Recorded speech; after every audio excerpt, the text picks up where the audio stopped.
Hello all, ఈ వీడియోలో left over ఇడ్లీతో upma preparation అనేది చూసేద్దాము.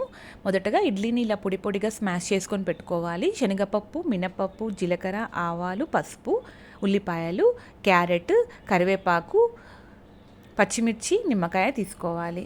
ఇది త్వరగా అండ్ ఫాస్ట్గా అయిపోయే రెసిపీ అండి.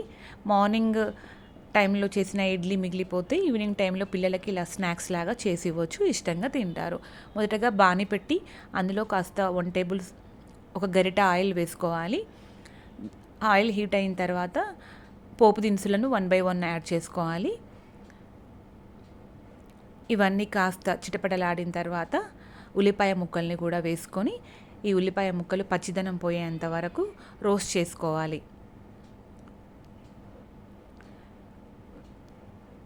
1 మినిట్ అలా కాస్త వేగిన తర్వాత క్యారెట్ని కూడా వేసుకోవాలి. క్యారెట్లో కూడా పచ్చిదనం పోయే వరకు కొంచెం వేయించుకొని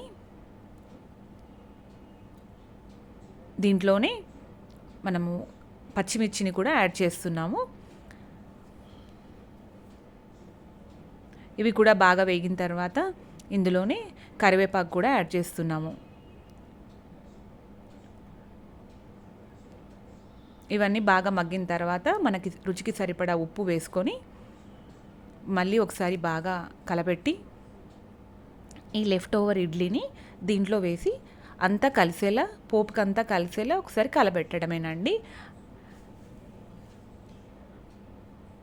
అంత ఈక్వల్గా డిస్ట్రిబ్యూట్ అయ్యేటట్టు మళ్ళీ అంత ఈక్వల్గా కలుపుకోవాలి.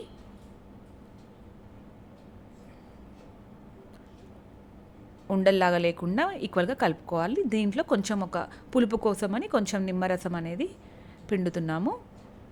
ఇష్టం లేని వాళ్ళు అవాయిడ్ చేయొచ్చు దీన్ని. అంతేనండి, ఎంతో టేస్టీగా ఉండే ఇడ్లీ ఉప్మా అనేది రెడీ అయిపోయింది. మీరు ఒకసారి ట్రై చేసి చూడండి. దీన్ని ప్లేట్లోకి సర్వ్ చేసుకోవడమే ఇంకా.